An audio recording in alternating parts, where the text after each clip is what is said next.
தமிழ்நாட்டு அரசியல் களம் வடமாநிலங்களை போல ரொம்பவே விசித்திரமா மாறி இருக்கு. இதுவரைக்கும் பார்க்காத காட்சிகளை எல்லாம் பார்க்க போறோம். தினம் தினம் பரபரப்பு செய்திகளுக்கும் பஞ்சம் இருக்காது. 2026 சட்டமன்ற தேர்தல்கள் முடிவுகள் வெளியாகி ஒட்டுமொத்த தமிழகத்தையுமே அதிர்ச்சியில்தான் ஆழ்த்தியிருந்தது. புதிய தலைமுறை வாக்காளர்களும் பெண்களும் விஜய்க்கு பெருவாரியான வாக்குகளை வாரி வழங்கி 108 தொகுதிகளில் வெற்றியும் கொடுத்திருந்தாங்க. ஆனா கைக்கு எட்டினது வாய்க்கு எட்டாத குறையாக தனிப்பெரும்பான்மை கிடைக்காமல் தவிச்சுக்கிட்டு இருக்கிறாரு விஜய். முதல்ல காங்கிரஸ் கை நீட்டி விஜய்க்கு ஆதரவு தெரிவிச்சாலும் விஜய்க்கு 113 சட்டமன்ற உறுப்பினருடைய ஆதரவு தான் இருக்கு. இப்ப விஜய்க்கு முன்னால 2-3 வாய்ப்புகள் இருக்கு. ஒரு வாய்ப்பு விசிக கம்யூனிஸ்டுகள் ஆதரவோடு 119 சட்டமன்ற உறுப்பினர்களோடு பெரும்பான்மையை நிரூபிக்கிறது. இன்னொன்னு பாமக அமமுக ஆதரவோடு 118 சட்டமன்ற உறுப்பினர்களை பெற்று பெரும்பான்மையை நிரூபிக்கிறது.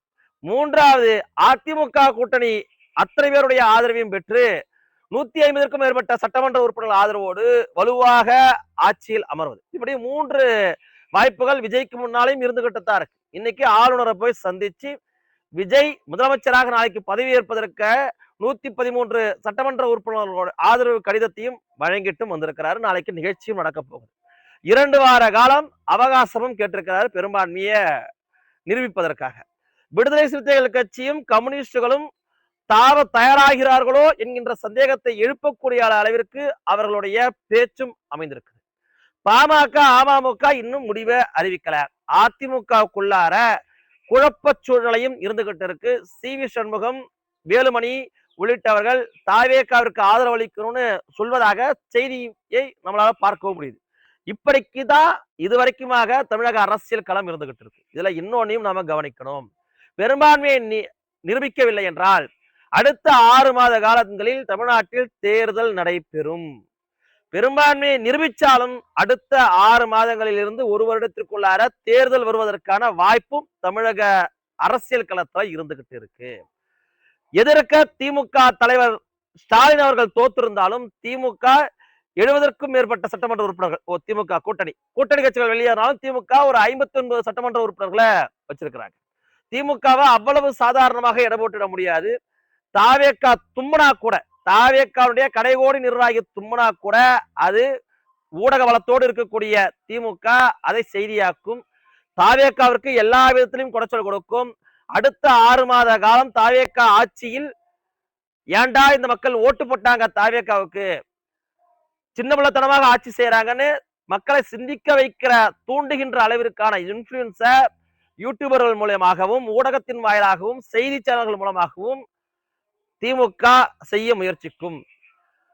119 அல்லது 118 என்று தலைக்கு மேல கத்திய தொங்க வச்சுக்கிட்டு ஆட்சியில் இருக்கக்கூடிய விஜய் எப்போது வேண்டுமானாலும் ஆட்சி கவிழக்கூடிய நிலையில தான் இருப்பாரு. ஆனால் அவ்வளவு விரைவாக திமுக விஜயனுடைய ஆட்சியை கவிழ்க்காது. விஜயுடைய ஆட்சி செய்ய வச்சு, ஏன்னா திடீர்னு ஒரு விஜய்க்கு உடனடியாக ஆட்சியை கவிழ்த்து தேர்தலை சந்திச்சாலும் அது விஜய்க்கு அனுதாபமாக இருக்கும், விஜய்க்கு அது வாய்ப்பாக இருக்கும்னு திமுக கருதலாம். விஜயே ஆட்சியை 1 வருட காலத்து வரைக்கும் நீட்டிக்க வைத்து அந்த ஆட்சியின் மீது மக்களுக்கு வெறுப்பை ஏற்படுத்துகின்ற விதத்துல, ஏன்னா விஜய் பல வாக்குறுதிகளை கொடுத்திருக்கிறாரு. அந்த வாக்குறுதிகளை செய்து முடிப்பதற்கு சில கால அவகாசம் வேணும். ஆனா முதல் நாளில இருந்தே திமுக சொல்லி காட்டும் இதெல்லாம் செய்யல அப்படின்னு. இப்படியான நெருக்கடிகளை விஜய்க்கு கொடுப்பதற்கான வாய்ப்புகள் இருக்கு. பாட்டாளி மக்கள் கட்சி இப்பதான் திமுக செய்த தவறுகளை எல்லாம் சுட்டி காட்டினாங்க. பாட்டாளி மக்கள் கட்சி செய்த பிரச்சாரத்தை தாவேகாவும் அடைஞ்சிருக்கிறாங்க, ஆதாயம் அடைஞ்சிருக்கிறாங்க. தாவேகா ஆதாயம் அடைஞ்சிருக்கிறாங்க. பாமக சொன்ன பெரிய குற்றச்சாட்டு 28 மாதங்கள் மாதம் 1000 ரூபாயை கொடுக்கலன்றது. என்ன சொல்ல வரேன்னா, முதல் 2.5 வருடம் திமுகவே சொன்னது எதையும் நிறைவேற்றல.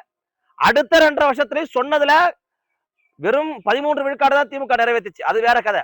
ஆனால் தாவேகா ஆட்சி செய்கின்ற போது தாவேகா சுத்தமா சரியில்லை, தாவேகா ஒண்ணுமே நிறைவேற்றல அப்படி என்கின்ற ஒரு பேச்சை உருவாக்க வேலையை திமுக கண்டிப்பா செய்யும். திமுக அதன் மூலமாக ஆதாயப்பட முயற்சிக்கும்.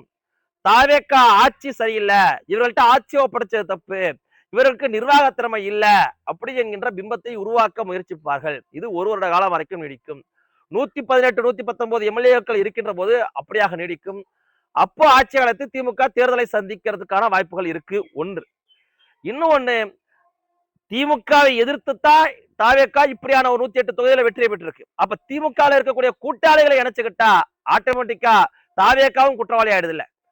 திமுக மட்டுமா குற்றவாளி? திமுக உடன் இருந்த காங்கிரஸ், கம்யூனிஸ்ட், விசிக உள்ளிட்டவர்களும் தானே திமுக ஆட்சிக்கு முட்டு கொடுத்துட்டு இருந்தாங்க. திமுக ஆட்சிக்கு துணை இருந்துட்டு இருந்தாங்க. அப்ப அந்த கூட்டணி கட்சிகளுடைய ஆதரவோடு தாவேக்கா ஆட்சி அமைத்தால் மக்கள் தாவேக்கா மீதான நம்பிக்கை உடைபடும். மக்கள் தாவேக்கா மீது வைத்திருக்கக்கூடிய நம்பிக்கை நிச்சயமாக உடைபடும். இன்னொரு பக்கம் நடிகர் விஜய் தப்பி பிழைக்கணும், திமுகவுடைய எதிர்ப்பலையையும் சமாளித்து ஒரு நிர்வாகத்தை ஒரு அனுபவம் வாய்ந்தவர்களோடு கொண்டு செல்லணும் அப்படின்னா அதிமுக, பாமக உள்ளிட்ட அனுபவசாலிகளை ஆதரவு பெற்று ஒரு 150 எம்எல்ஏக்கள் ஆதரவு இருக்கும். அப்படியான ஒரு ஆட்சி அமைகின்ற போது திமுக எதிர்ப்பை சமாளிப்பதற்கான வாய்ப்பு தாவேகா கிட்ட இருக்கும். ஒரு அனுபவம் வாய்ந்த ஒரு அமைச்சரவையாகவும் அது இருக்கும். அப்ப தாவேகா, அதிமுக, பாமக, அமமுக உள்ளிட்ட கூட்டணிகளுடைய ஆட்சி மட்டும்தான் நடிகர் விஜயை காப்பாத்து பண்ணும். மற்ற எதுவுமே விஜய்க்கு எதிராகத்தான் முடியும். 118, 119 எம்எல்ஏக்கள் ஆதரவோட விஜய் எந்த அளவிற்கு சர்வைவல் ஆவார் என்கின்ற மிகப்பெரிய கேள்வி இருக்கு. எந்த அளவுக்கு சர்வைவல் ஆவார் அப்படின்றது. திமுக எதிர்ப்பு ஒன்றை மட்டுமே பிரதானமா கொண்டுதான் தாவேகா இவ்வளவு பெரிய வெற்றியை பெற்றிருக்கிறாங்க. அப்ப திமுக எதிர்ப்பு என்றாலே திமுக கூட இருப்பவர்களையும் எதிர்த்துத்தான். ஆனா ஆட்சி என்கின்ற போது திமுக கூட இருந்தவங்களை கூட்டு சேர்த்துக்கிட்டா உங்கள் மீது இருக்கக்கூடிய நம்பிக்கை உடைபடுமா இல்லையா என்பது முதல் தலைமுறை வாக்காளர்களுடைய முதல் கேள்வியாக இருக்கும். நீங்கள் விரைவில் தேர்தலை சந்திக்கிறீங்க, அடுத்த 6 மாசத்துல 1 வருஷத்துல தேர்தலை சந்திக்கிறீங்கன்னா திமுகவுமே இந்த பிரச்சாரத்தை உங்க மேல முன்வைக்கும்.